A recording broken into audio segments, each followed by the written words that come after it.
56 Infantry Division, Brigadier Himanshu Bhatnagar, Commander 56 Artillery Brigade, Group Captain Panging, VSM, Shri Tai तागू, deputy collector Pasighat, सभी वरिष्ठ अतिथिगण हार्दिक अभिनंदन करता हूं। 18 फरवरी 2024 को एक्स सर्विसमैन रैली के दौरान समस्त एक्स सर्विसमैन एवं वीर नारी ने यह प्रस्ताव दिया कि एक वेटरन सर्विस केंद्र वीएसके की स्थापना आप सभी के निकट की जानी चाहिए। इसके बाद 56 इन्फेंट्री डिवीजन इस सपने को साकार करने में लग गई और आज 30 अप्रैल 2024 को वीएसके पासीघाट आपके सामने है। यह सेना की कर्तव्य निष्ठा का प्रतीक है। अब मैं ग्रुप कैप्टन पैंगिंग वशिष्ठ सेवा मेडल से आग्रह करूंगा कि वह हम सभी को संबोधित करें। ग्रुप कैप्टन पैंगिंग शुरुआत से ही हमारे साथ खड़े रहे हैं एवं कदम कदम पर हमारा मार्गदर्शन करते रहे हैं। Group captain Pangging. में उपस्थित GOC general Akash Johar, east Siang district के DC Shri Tai Tagu ji, commander Sigar brigadier Bhatnagar, आए गए अतिथिगण, ऑफिसर्स और मेरे भाई सब है जो एक्स सर्विसमैन और वीर नारी जो आए हुए हैं इधर, सबको नमस्कार। तो आज हमारे एक्स सर्विसमैन बहुत सालों से, मैं 2014 में वॉलंटियर रिटायरमेंट लेके पासीघाट में सेटल हूँ। तो हम जब फौज में थे, बहुत कम लोग फौज में थे। मेरा गांव सिगर से नीचे नामसिंग बोल के एक गांव है, इसका फायदा उठाया जाए। लेकिन यह क्या है, अरुणाचल में एक भी ईसीएचएस पॉलीक्लिनिक नहीं है। तो नियरेस्ट पॉलीक्लिनिक जो है वो लखीमपुर में है या डिब्रूगढ़ में है। तो वहां जाके फिर प्रिस्क्रिप्शन लेना दवाई का, फिर उसका फिर ये करना बड़ा मुश्किल है। It is difficult for people to travel all the way to Lakhimpur to get it done, along with the army authorities to help us out in this. And presently हमने कहा तो अगर ये नहीं हो सकता है, अगर अरुणाचल में नफरी अभी धीरे धीरे बढ़ रहा है, लेकिन अभी जब तक वो बढ़ेगा, जब तक वो फैसिलिटी नहीं आता, why not help out by, for example हमारे इधर बाकिनपट्टी जनरल हॉस्पिटल है पासीघाट में, उसको क्यों एम्पैनल किया नहीं जाए, तो उसका प्रिस्क्रिप्शन को ऑनर किया जाए और उसी के हिसाब से रिइंबर्स हो जाए। तो पहले जब मैं फौज में था, सर्विंग वेरी जूनियर था, तब आलो में एक पॉलीक्लिनिक था ईसीएचएस, तो वो भी निकाल दिया उसको, ईसीएचएस पॉलीक्लिनिक को। तो उस हिसाब से एक एक फीलिंग था और बहुत सारा सर्विस था, नौकरी थे गवर्नमेंट में जहां रिजर्वेशन थे फौज के लिए, एक सर्विसमैन के लिए। फॉर एग्जांपल बैंकिंग सेक्टर में था, पुलिस में, अरुणाचल प्रदेश पुलिस में था, और ऐसे ऐसे करके था। लेकिन क्योंकि राज्य सैनिक बोर्ड नहीं था, क्योंकि जिला सैनिक बोर्ड था, हमारे जो दुख दर्द है सुनने वाला कोई नहीं था।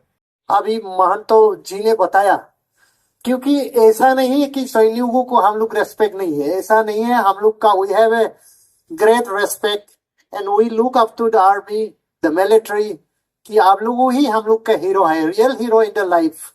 Also we have a dream कि आपका जो काम है the nation, and as our sometime our prime minister also say the nation first. तो हमारा नेशन फर्स्ट के लिए कौन लोग है, तो हमारा आर्मी लोग जितना भी देश का सेवा करते हैं।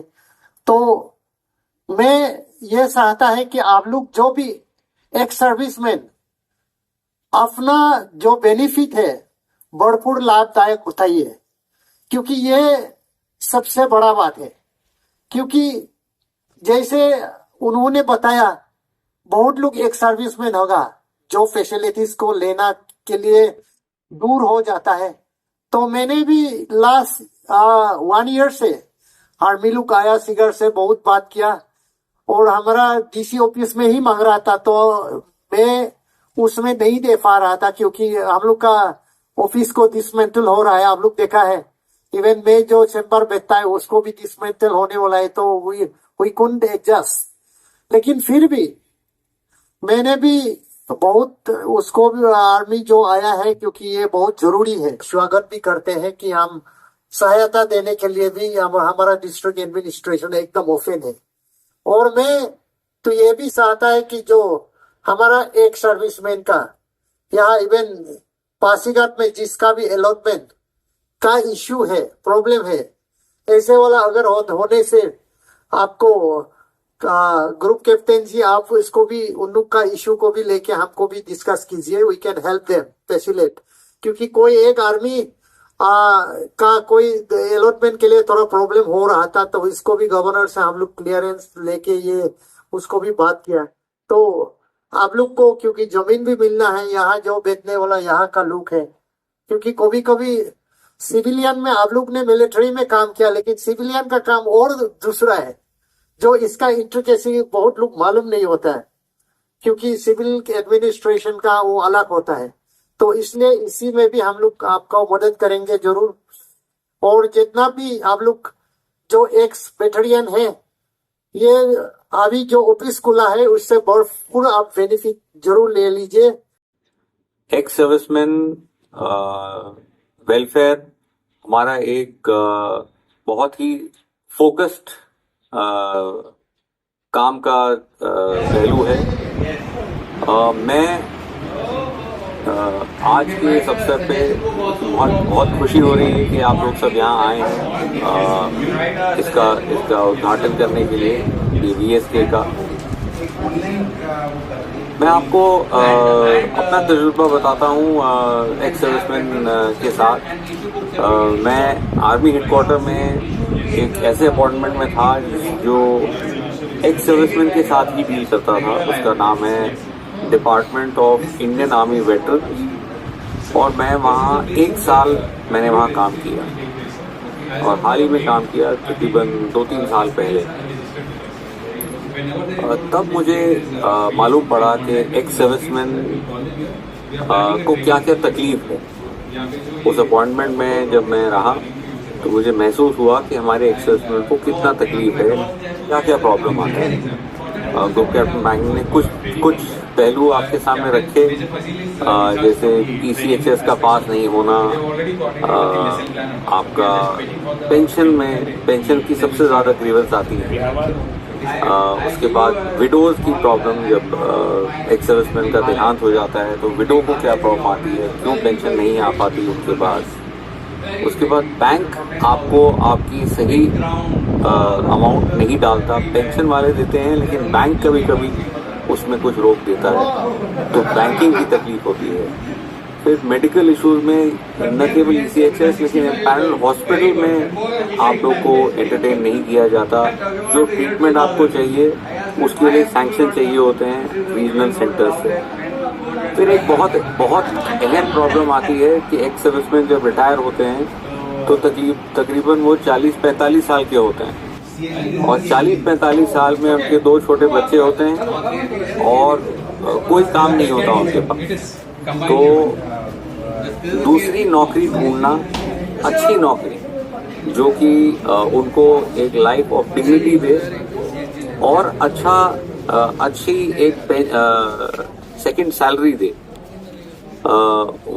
उसमें मुश्किल आती है। उसके लिए न केवल DG रीसेटलमेंट है, लेकिन आर्मी वेलफेयर प्लेसमेंट ऑर्गेनाइजेशन है। सिमिलरली नेवी और एयरफोर्स की भी ऐसी संस्थाएं हैं जो कि उनको मदद देती हैं। तो ये सब हमको मालूम नहीं होता कि ये सब ऐसी संस्थाएं हैं और ये काम करती हैं हमारे लिए। इसी प्रकार जिस तरह राज्य सैनिक बोर्ड, जिला सैनिक बोर्ड पूरे देश में हैं, क्योंकि अरुणाचल प्रदेश एक रिमोट स्टेट है जिसमें जनसंख्या कम है, स्टेट की जनसंख्या कम है और इसके कारण सर्विसमैन की जनसंख्या कम है और एक्स सर्विसमैन की जनसंख्या कम है। तो जो पर कैपिटा कैलकुलेशंस हैं वो इन स्टेट्स के लिए लागू नहीं होने चाहिए, और ये हमारी कांस्टेंट लड़ाई रही है कि ऐसे रिमोट एरियाज के लिए ये पर कैपिटा वाला फॉर्मूला नहीं लगाया जाए। तो ये हमारी कोशिश अभी भी जारी है, और ये उसी कोशिश का अंजाम है आज कि एक वेटरन सेवा केंद्र आज यहाँ बना है, और कोशिश ये रहेगी कि और ऐसी सुविधाएं अरुणाचल प्रदेश में बने। मुझे जान के काफी ताज्जुब हुआ कि आलो में पहले ECHS था और अब नहीं है। हम कोशिश करेंगे कि ऐसी रिमोट एरियाज में भी ECHS बने, क्योंकि पर कैपिटा का फॉर्मूला यहाँ पे लागू नहीं होता है। एक और चैलेंज है हमारे लिए, आपके लिए और हमारे लिए, कि अरुणाचल के लोग बहुत वॉलंटियर नहीं करते हैं आर्मी आने के लिए, और उसमें मुझे आपका योगदान चाहिए, और मेरी तरफ से कोशिश रहेगी कि हम यहाँ के युवक, यहाँ के यूथ को मोटिवेट कर पाए, बोथ बॉयज एंड गर्ल्स। अभी आपको मालूम है कि दोनों आ रहे हैं, अदर रैंक्स में भी एज वेल एज ऑफिसर्स में भी बहुत अपॉर्चुनिटीज बढ़ गई हैं। तो हमको मोटिवेट करना है आजकल के यूथ को आर्म्ड फोर्सेस ज्वाइन करने के लिए। आपको ये भी पता है कि 5 साल पहले ही ईस्ट सियांग में यहाँ पहला सैनिक स्कूल खुला है। ये भी एक सुविधा है जो हमको अपने बच्चों को यहाँ भेजना है, क्योंकि यहाँ पे ट्रेनिंग हम लोग करते हैं, लोगों को NDA जाने की ट्रेनिंग देते हैं। और इससे अरुणाचल प्रदेश में खास लगाव होना चाहिए आर्म फोर्सेस के लिए, क्योंकि एक बॉर्डर स्टेट है।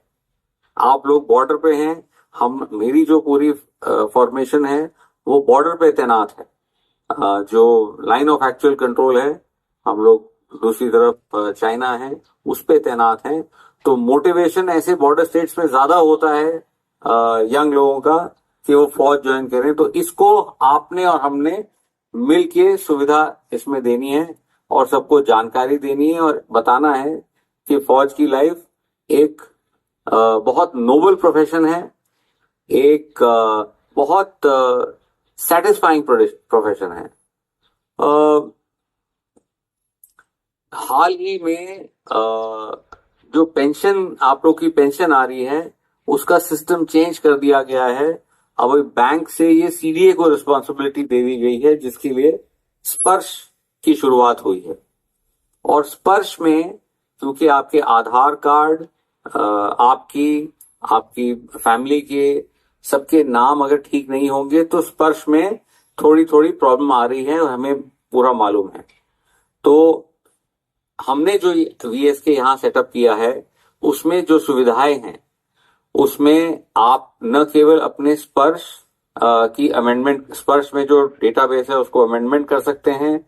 यहाँ इंटरनेट कनेक्शन है, जिससे आप अपने बैंकिंग, जो बैंक है उसमें अगर प्रॉब्लम है वो आप एड्रेस कर सकते हैं। बात करिए एक दूसरे से, और जो आपको मालूम है उनको बताइए, उनको मालूम है आप जानकारी लीजिए, और आपस में एकत्रित होइए। ये बहुत जरूरी है। तीसरी सुविधा जो है यहाँ, वो है कैंटीन की सुविधा। हमने यहाँ कैंटीन का एक्सटेंशन काउंटर लगाया है। आप सबको फिर मिलिट्री स्टेशन में नहीं जाना पड़ेगा कैंटीन में, आप यहाँ आके कैंटीन की सुविधा उठा सकते हैं। इसके अलावा यहाँ हम एक लाइब्रेरी और फ्यूचर में जो यूथ मोटिवेशन सेंटर है वो भी बनाएंगे। और हम आशा करते हैं कि एक्स सर्विसमैन जितने जोश के साथ हम लोग इसको शुरू करना चाहते हैं, उतने ही जोश के साथ आके अपने तजुर्बा, अपना एक्सपीरियंस इन यूथ के साथ शेयर करें और उनको मोटिवेट करें। मुझे मालूम है कि यहाँ का यूथ को 2-3 चीजों का बहुत शौक है। एक यहाँ के यूथ को शौक है फुटबॉल खेलने का, एक यूथ को यहाँ के शौक है हंटिंग करने का। अब मैं जाता हूँ उधर पहाड़, उधर जंगल के इलाके में, हंटिंग के लिए बिल्कुल यूथ भागता है जाके। ये सब सोल्जरली स्किल्स हैं, ये सब सोल्जरली स्किल्स हैं। स्पोर्ट्स, हंटिंग, ये सब हमको सिखाया जाता है, और आप में ये नेचुरल टैलेंट है। तो जिनके पास ये नेचुरल टैलेंट है उनको तो हम खुले दिल से फौज में लेना चाहेंगे। तो आपका जो नेचुरल टैलेंट है इसको इस्तेमाल करिए, आप मेड फॉर आर्म्ड फोर्सेस हैं। और एक बार फिर मैं आप सबका बहुत बहुत आभारी हूँ हमारे साथ मिलने के लिए, इसका उद्घाटन के लिए आने के लिए, आपने अपना कीमती वक्त निकाला हमारे साथ जुड़ने के लिए। बहुत बहुत शुक्रिया। जय हिंद।